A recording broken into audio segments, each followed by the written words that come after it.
Hello and welcome to an India Today special broadcast that comes to you from Warsaw in Poland. I'm Gaurav Sawant. US President Joe Biden set to arrive here in Poland just moments from now, and he first visits a refugee or an internally displaced camp, people who've been displaced from Ukraine. He'll also interact with forces of the 82nd Airborne Division. Now, this broadcast comes to you from a camp where a large number of people have come in at this point of time, and thousands continue to pour in every day from strife-torn Ukraine. We will get you that story over the course of the next 1 hour. So it's day 30 of the Russian attack on Ukraine, and the situation remains extremely grim on ground. Kyiv, Mariupol, Kharkiv, Sumy, a number of cities have been targeted by missile strikes and airstrikes. The question remains, with millions displaced, as you can look here, this is the camp of the displaced people. You have the army in Poland, the police in Poland, and volunteer workers. They're providing relief to all that they can at this point of time. But the question still remains, what will happen from this point on as thousands continue to flee from Poland, flee from Ukraine to Poland? What happens on day 30? We bring you our top story.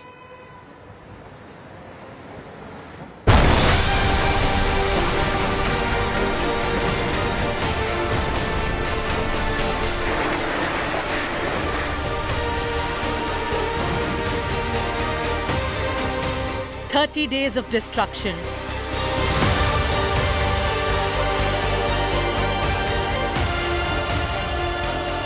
"30 days since Vladimir Putin invaded Ukraine. Innocent lives lost and an unprecedented humanitarian crisis. 1 month since the war in Eastern Europe began, it shows no signs of slowing down. On February 24, Russian President Vladimir Putin, in an early morning televised address, announced a special military operation in Ukraine with an aim to demilitarize and denazify the country. The first city to bear the brunt of Russian aggression was the Ukrainian capital of Kyiv, located just about 75 kilometers south of Belarus. We're all the citizens of a beautiful country, and we are fighting for our freedom. We're defending our freedom. Be prepared to protect your country on the squares of your cities and towns. Thousands of civilians enlisted in the armed forces to fight for their motherland. From making concoctions of Molotov cocktails to direct confrontation with Russian tanks, and even abuses hurled to Russian soldiers' faces. Ukraine's common citizen showed indomitable grit and determination to protect their soil. Russian troops had already deployed missiles and launched air raids on Ukraine's military stations, even targeting civilian structures. As Putin and his coterie dangled the nuke threat, Russian troops captured the Chernobyl nuclear plant in northern Ukraine, the site of one of the worst nuclear disasters in human history. On March 1, satellite imagery showed a Russian military convoy closing in on Ukraine. Russia's onslaught continued as several rounds of talks failed between the two sides. Kharkiv was the worst impacted by the attack, where shelling and missile rains changed the face of the city completely. Pressure also began to increase on the port city of Mariupol in the east and Kherson in the south, which was snatched by the Russians on March 2nd. Days later, Russia expanded its attack into western Ukraine, launching several deadly missile strikes on the military base in Yavoriv. Despite Russian forces continuing to lay siege on Mariupol, Ukraine on March 21 refused to accept a Russian ultimatum to surrender the port city. While Ukrainian President Volodymyr Zelensky has stood up to the Russian might, he has made some climb downs too, laying groundwork for a possible truce in future. He has accepted that his country will not join NATO, one of the key demands of Putin. Що ви цінуєте, але НАТО Ще належить показати, що Альянс може зробити для порятунку людей, показати, що це дійсно найпотужніше оборонне об'єднання в світі. І світ чекає, і Україна дуже чекає. Чекає реальних дій, реальних гарантій безпеки. With each passing hour, Ukraine war is becoming the fastest growing humanitarian crisis Europe has seen since the Second World War. Diplomatic efforts are on to secure a ceasefire, and yet reports of civilian deaths in Ukrainian cities continue to make headlines. Once a bustling, lively and colorful country, many Ukrainian cities are becoming ghost towns. Bureau Report, India Today. And in a short while from now, US President Joe Biden will arrive in Poland. Instead of landing here at Warsaw, he will be landing at Rzeszów. This is barely 50 kilometers from the border with Ukraine, and he will be getting a detailed briefing on the humanitarian assistance that is being provided. We'll talk about that in greater detail. But before that, there are 10 big questions at this point of time. As 1 month of this conflict, it started on the 24th of February with missile strikes taking place in Ukraine. 1 month into this crisis, the question remains: will President Putin now escalate this conflict, and what does that mean? NATO seems to be flexing its muscle. Does President Putin get a reason to escalate this conflict? Are the North Atlantic Treaty Organization and European Union offering anything new to Ukraine? Has Putin successfully drawn a red line for the North Atlantic Treaty Organization not to get militarily involved or send troops or peacekeeping force or declare a no-fly zone? Will the second month actually see worse destruction, or will there be an uneasy and a tense calm? Is Russia's President Putin about to unleash a second and a deadlier wave of attacks? Will Russia's second wave involve more advanced and more lethal weapons? Will total invasion, especially more boots on ground, will it bog President Putin and Russia down in an urban warfare scenario in and around Kiev? Is President Putin, as some argue, looking for a dignified exit? Can he declare victory after Donbass region? How many more sanctions will the West put on President Putin and the Russian oligarchs and on the regime to stop this invasion? What are NATO's red lines to enter this conflict directly? And there is clarity that is being sought by several countries, including Ukraine and Poland. I quickly want to now cut across to the steps that have been taken so far by the Western countries, by the European Union, by North Atlantic Treaty Organization countries, and its impact on Russia. Is it pinching not just the leadership, is it pinching the common person on the streets in Russia? India Today's Foreign Affairs editor Geeta Mohan is on ground zero. She gets us this report. Battling the crippling sanctions imposed by the world, Russia is facing the worst economic crisis in the last 20 years. However, Putin remains undeterred and continues to unleash its wrath on Ukraine. India Today is in Moscow, and we decided to speak to common Russians to find out what their view is of the war and of the global isolation their country faces. Russians largely are backing their leader and stating that they are not feeling the pinch of the sanctions. Has she felt any scarcity in getting medicines or supplies? No problem in getting medicines. Many believe there should be peace, but call themselves patriots and support Putin. I am a patriot. I support Putin. The invasion has seen several international banks and business brands halt their operations in Russia, and Russians have a special message for them. Russia, at this point in time, is fighting a war of an existential war, a threat that Russia feels with the NATO allies coming together and NATO's expansion into Ukraine. That's the reason why the action that they justify in Ukraine. Russians over here saying that they do not require these brands if it means compromising Russia's security. Many reports suggested that banking services have been hit, but for now, things seem to be smooth. Many Russians believe that there would be big issues in the coming weeks. Is everything available? Is money scarce because of sanctions? Has he faced any problems? Конечно, of course.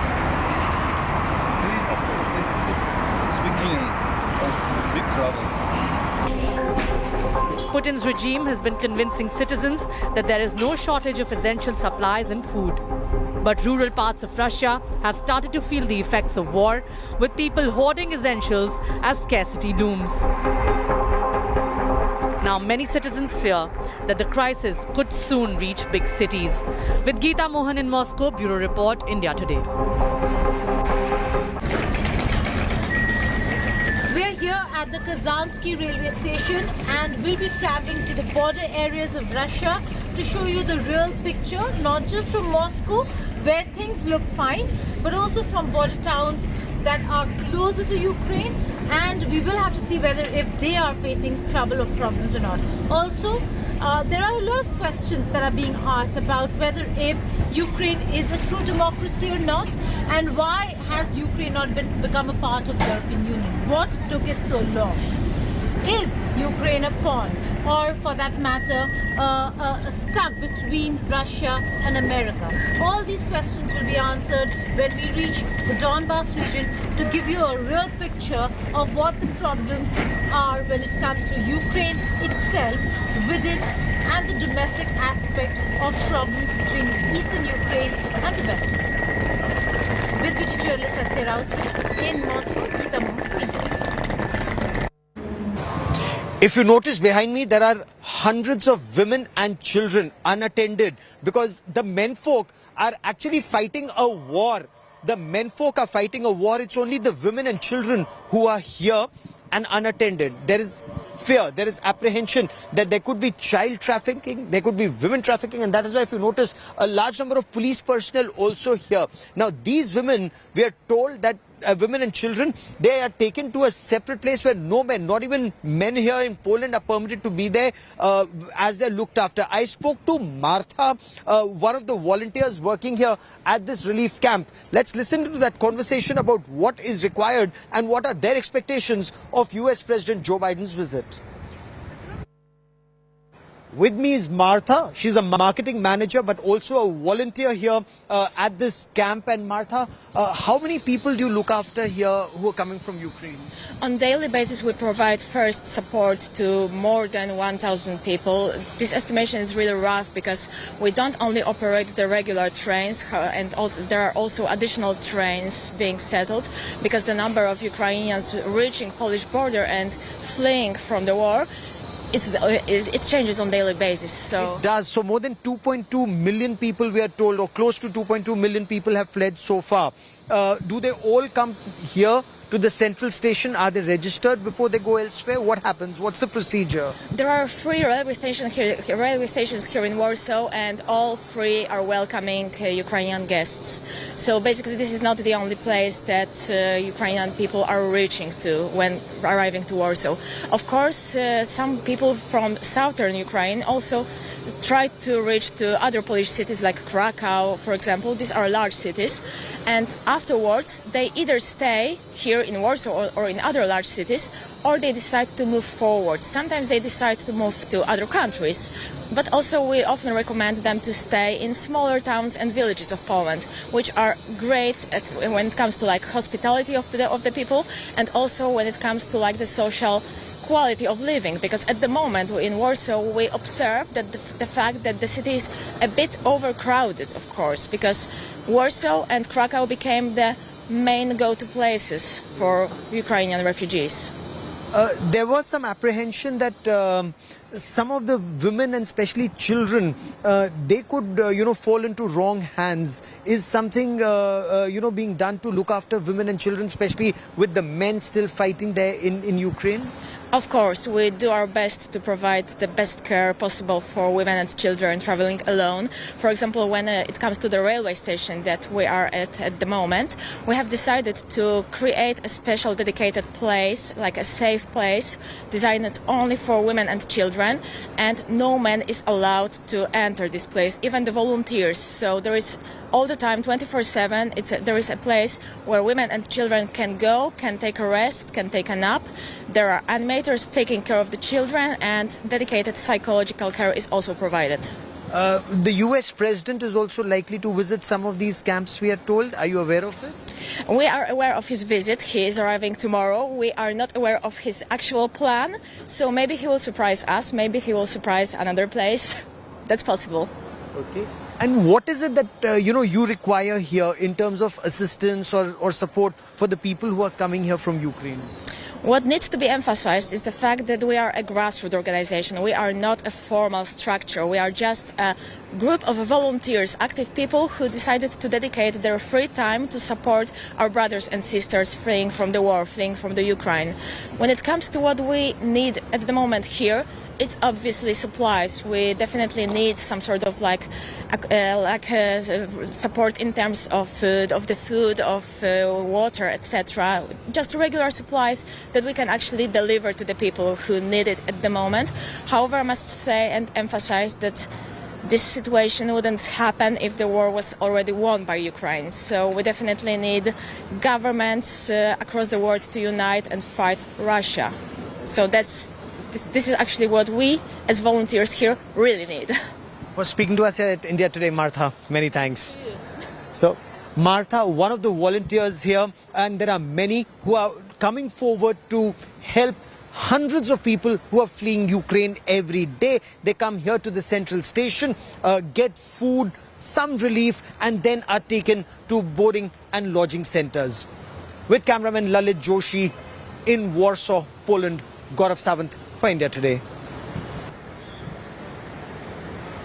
The biggest threat at this point of time is child trafficking and women trafficking, and efforts are being made. I mean, if you look around me, the number of police personnel who've been deployed here, the number of police vehicles you see here, it's just to ensure that elements don't come and exploit this situation and exploit these women. And that is a fear which is writ large, not just here, but also on faces of women and children who've come here, because how will they sustain themselves in the next couple of weeks and months ahead? A lot of people are being asked to come forward and volunteer, take them to their homes and keep them safe in this very difficult time. And the situation remains extremely grim even in Kharkiv. Now, Kharkiv is the second largest city in Ukraine. It is a very powerful center for education, for healthcare, for industry. But Kharkiv has also been damaged and plastered with a series of rocket strikes and missile strikes. And I want to get you more on the story from Kharkiv. And we have Dennis joining us. Dennis Kurlov joins me for more. Dennis, what can you tell us about the current situation in Kharkiv?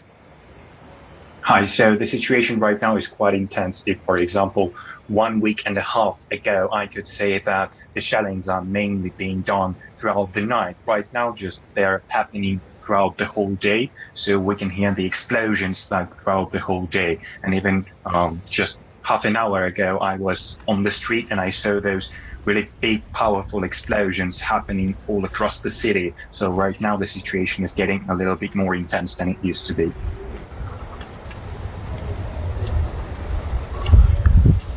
So the situation does remain extremely grim. You take care, you stay safe. Joining us from ground zero. And the apprehension is what's happening to Kharkiv now. God forbid, may just happen to Kyiv in the days and weeks ahead. A lot also depends on what happens here in Poland when US President Joe Biden has his meeting with President Duda on the road ahead as Poland demands additional surface-to-air missiles and boots on ground. We'll be tracking that story very closely. But that is all we have time for on this special broadcast from Warsaw. Many thanks for watching.